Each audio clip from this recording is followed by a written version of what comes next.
بسم اللہ الرحمن الرحیم۔ السلام علیکم ورحمۃ اللہ وبرکاتہ۔ اہلاً و سہلاً۔ اقرا معہد الحافظات پشاور شارع ورثت۔ ضروری ہدایات اور پیغام برائے طلبہ اور طالبات۔ نماز اور منزل کی پابندی کیجیے۔ تمام امت مسلمہ کے لیے دعا گو رہیے۔ صبح اور شام کے اذکار کی پابندی کیجیے۔ روزانہ مطالعہ اور تکرار کی پابندی کریں۔ ہر درس کا مطالعہ پابندی سے کیا کریں۔ خوش نویسی کی مشق عربی ادب کی کتاب سے کریں۔ آن لائن کلاسز سے منسلک رہیں۔ والسلام، جزاکم اللہ۔ یہاں آپ کا FA پارٹ 1 کا ٹائم ٹیبل دیا گیا ہے، تو اس ٹائم ٹیبل کے مطابق آپ کی تفسیر کی ہفتے میں 6 کلاسز ہوں گی۔ بسم اللہ الرحمن الرحیم۔ ہم اپنے سبق کا آغاز سورہ روم سے کریں گے۔ سورۃ الروم۔ بسم اللہ الرحمن الرحیم۔ الف لام میم واللہ اعلم۔ غلبت الروم، رومی مغلوب ہو گئے۔ فی ادنی الارض، قریبی زمین میں۔ وہم من بعد غلبہم، اور وہ اپنے مغلوب ہونے کے بعد۔ سیغلبون، عن قریب غالب ہوں گے۔ فی بضع سنین، چند سالوں میں۔ للہ الامر، اللہ ہی کے لیے تمام کام ہیں۔ من قبل و من بعد، اگلے اور پچھلے۔ ویومئذ یفرح المؤمنون، اور اس دن مؤمنین خوش ہوں گے۔ بنصر اللہ، اللہ کی مدد سے۔ ینصر من یشاء، وہ مدد کرتا ہے جس کی چاہتا ہے۔ وہو العزیز الرحیم، اور وہ زبردست غالب مہربان ہے۔ اب ان آیت کے شان نزول کی طرف آتے ہیں کہ جن حالات اور واقعات کی بنا پر ان آیات کا نزول ہوا ہے، یا ان آیات میں جس واقعے کی طرف اشارہ ہے، تو وہ کون سا واقعہ ہے؟ تو سورہ روم کی ابتدائی آیات میں اللہ تعالیٰ کی مدد اور نصرت کا ذکر کیا گیا ہے، اور اس مدد اور نصرت کا وعدہ اللہ تعالیٰ نے مسلمانوں سے کیا تھا۔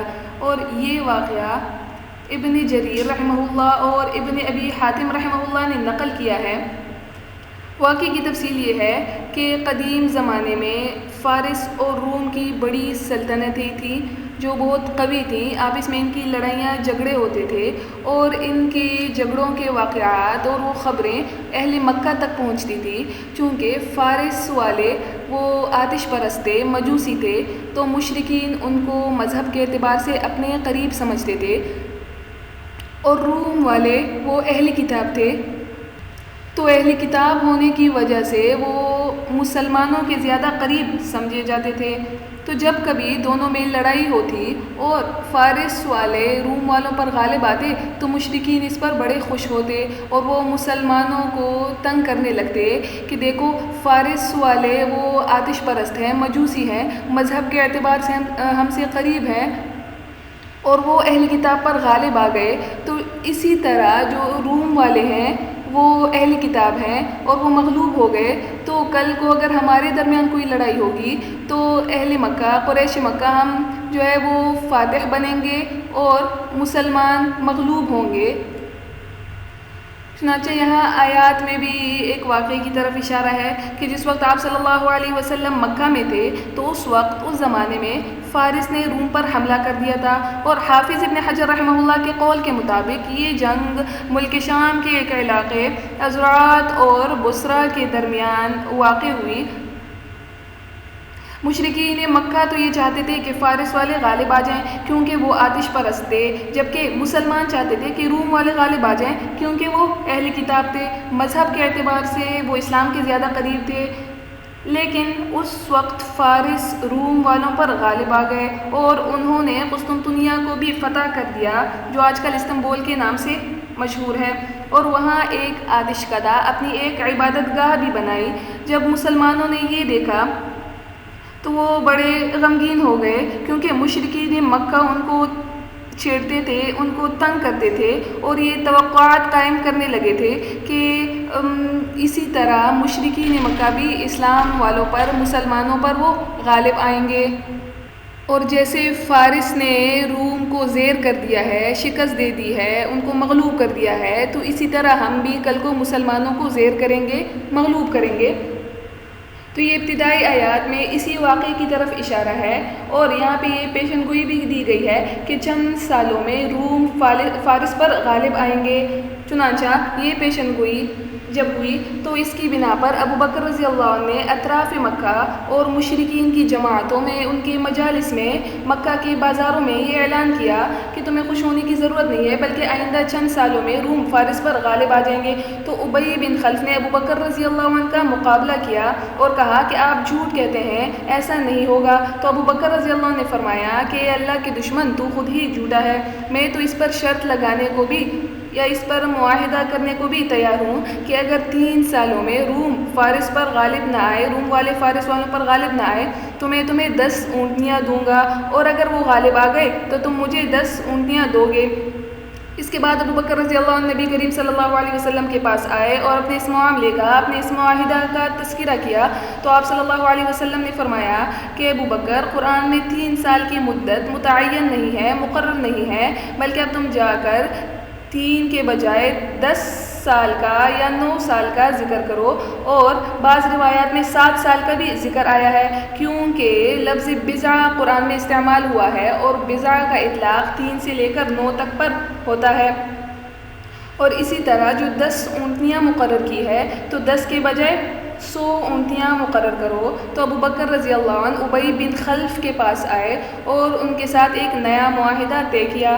اب بعض روایات سے یہ بات معلوم ہوتی ہے کہ ہجرت سے پہلے ابی بن خلف کو یہ ڈر لگا کہ کہیں ابو بکر رضی اللہ عنہ ہجرت کر کے چلے نہ جائیں، اس لیے انہوں نے ابو بکر رضی اللہ عنہ سے کہا کہ میں آپ کو تب تک نہیں چھوڑوں گا جب تک کہ آپ اپنا کوئی کفیل، کوئی وکیل مقرر نہ کر دیں، یعنی اگر مقررہ مدت میں روم والے غالب نہ آئیں تو آپ کی کفیل سے میں یہ اونٹنیاں لے سکوں۔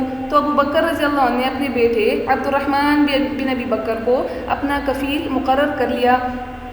اور بعض روایات میں یہ آتا ہے کہ اس معاہدے کے 7 سال پورے ہونے پر روم فارس پر غالب آ گئے، تو اس وقت ابی بن خلف مر چکا تھا۔ تو ابو بکر رضی اللہ عنہ نے اس معاہدے کے مطابق ابی بن خلف کے ورثاء سے اونٹنیوں کا مطالبہ کیا، تو اس کے ورثاء نے ابو بکر رضی اللہ عنہ کو 100 اونٹنیاں دے دی تھیں۔ ابو بکر رضی اللہ عنہ وہ اونٹنیاں لے کر آپ صلی اللہ علیہ وسلم کے پاس آئے، تو آپ صلی اللہ علیہ وسلم نے ان اونٹنیوں کو صدقہ کرنے کا حکم دیا، اور بعض روایات میں یہ قول بھی منقول ہے کہ آپ صلی اللہ علیہ وسلم نے فرمایا کہ ھذا السحت، یہ حرام ہے، تصدق بھی، اس کو صدقہ کر دو۔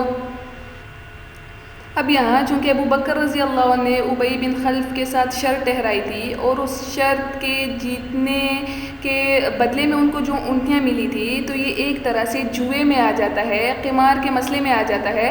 تو یہاں پہ قمار کا مسئلہ بھی بیان کیا جائے گا کہ قمار جو ہے وہ حرام ہے، تو پھر ابو بکر رضی اللہ عنہ نے ان سے وہ اونٹنیاں کیوں لی تھی؟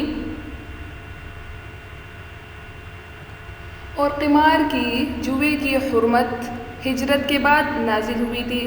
تو ابو بکر رضی اللہ عنہ نے ابی بن خلف کے ساتھ جو معاہدہ کیا تھا وہ ہجرت سے پہلے کا ہے، اور قمار کی حرمت وہ ہجرت کے بعد شراب کی حرمت کے ساتھ ہی اس کا نزول ہوا تھا، کہ 7ویں پارے میں اس کا ذکر بھی ہے کہ یا ایھا الذین آمنوا انما الخمر والمیسر والانصاب والازلام رجس من عمل الشیطان، کہ خمر اور میسر یعنی شراب اور جوئے کو رجس من عمل الشیطان، شیطانی عمل کہا گیا ہے، فاجتنبوہ، لہٰذا تم اس سے اجتناب کرو۔ تو جو معاملہ ان کے درمیان ہوا تھا وہ ہجرت سے، اس کی حرمت کے نزول سے پہلے کا ہے، جبکہ جو حرمت نازل ہوئی تھی وہ ہجرت کے بعد نازل ہوئی تھی۔ اب یہاں پہ سوال یہ پیدا ہوتا ہے کہ جب وہ مال حرام ہی نہیں تھا، جائز تھا، حرمت سے پہلے کا وہ واقعہ تھا، تو پھر آپ صلی اللہ علیہ وسلم نے اس کو سحت یعنی حرام کیوں کہا ہے اور اس کو صدقہ کرنے کا حکم کیوں دیا ہے؟ تو اس کے کچھ جوابات دیے گئے ہیں۔ پہلا جواب تو یہ ہے کہ اگر یہ مال اس وقت حرام اگرچہ کہ نہیں تھا، حلال تھا، لیکن آپ صلی اللہ علیہ وسلم کو تب بھی قمار اور جوئے کا مال پسند نہیں تھا، اس لیے اس کو ابو بکر رضی اللہ عنہ کے شان کے مناسب نہ سمجھ کر ان کو صدقہ کرنے کا حکم دے دیا۔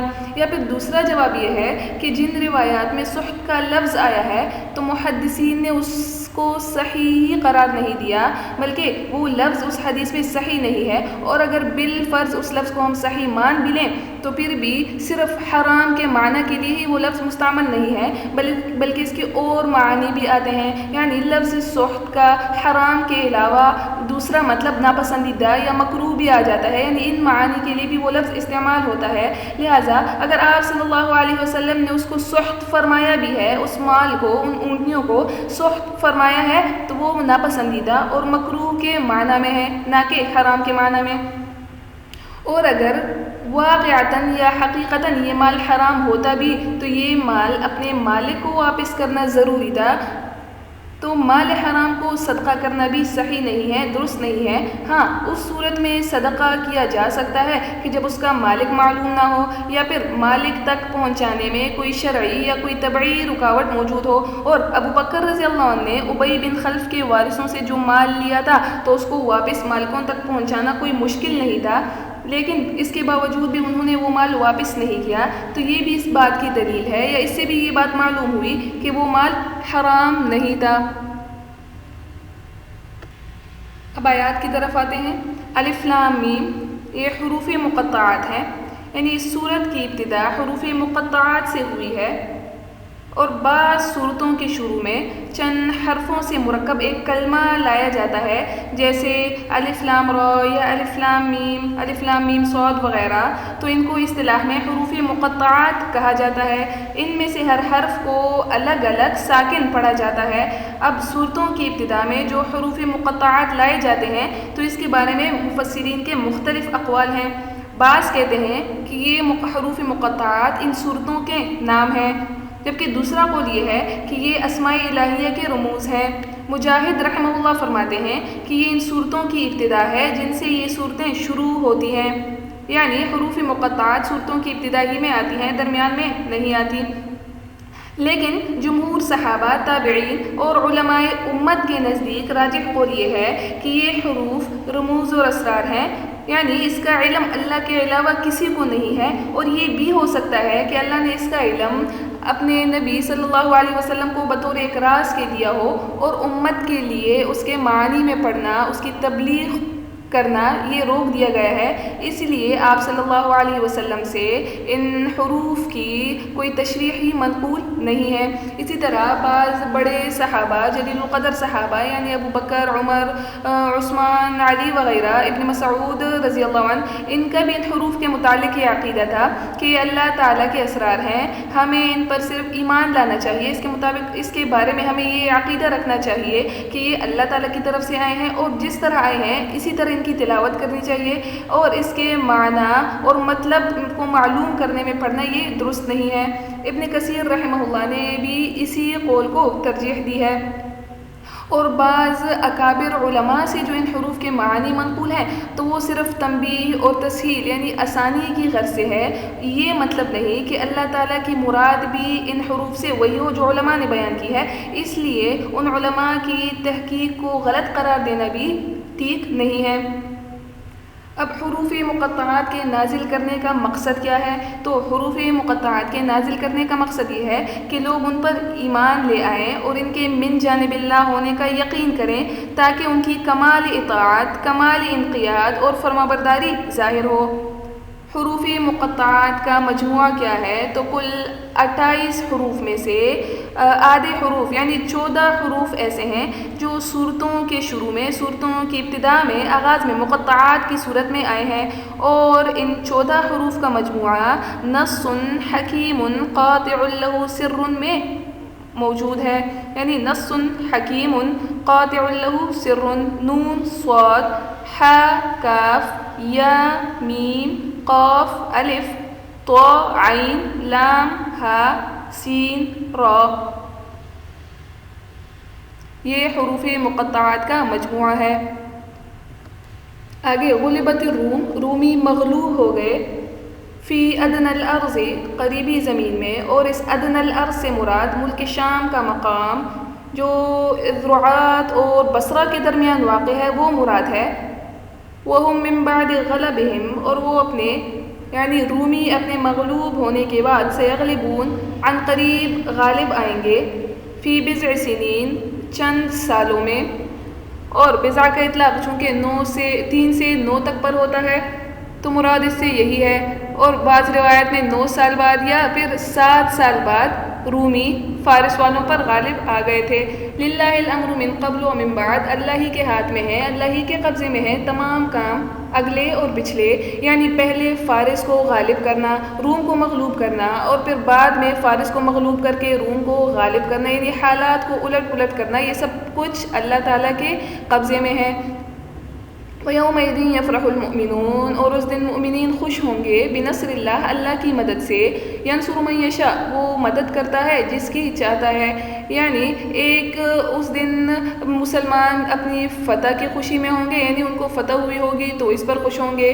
اور اس پر بڑی مزید خوشی یہ ہوگی کہ رومی جو کہ اہل کتاب تھے اور مسلمانوں سے زیادہ قریب تھے، تو وہ فارس والوں پر غالب آئیں گے، تو اس وجہ سے بھی ان کو خوشی ہوگی. چنانچہ قرآن کی اس پیشن گوئی کے مطابق کفار مکہ کو، اہل مکہ کو شکست ہوگی، ذلت ہوگی. وَهُوَ الْعَزِيزُ الرَّحِيمُ، اور وہ زبردست ہے، مہربان ہے، رحم فرمانے والا ہے. یعنی وہ جس کو مغلوب کرنا چاہے ایسا زبردست ہے، ایسا عزیز ہے کہ وہ اگر کسی کو مغلوب کرنا چاہے تو کوئی زبردستی کر کے اس کو روک نہیں سکتا. اور الرحیم ہے، وہ مہربانی فرماتا ہے کہ اگر کسی کو غالب کرنا چاہتا ہے تو اس کو غالب کر کے ہی رہتا ہے، کوئی اس کو روکنے والا نہیں ہوتا. آج تک کے سبق کافی ہے، آپ اسے یاد کر لیں اور اگلی آیات کا مطالعہ بھی کر لیں. اگلا سبق انشاءاللہ کل پڑھیں گے. صدق اللہ العظیم. آخر دعوانا ان الحمد للہ رب العالمین.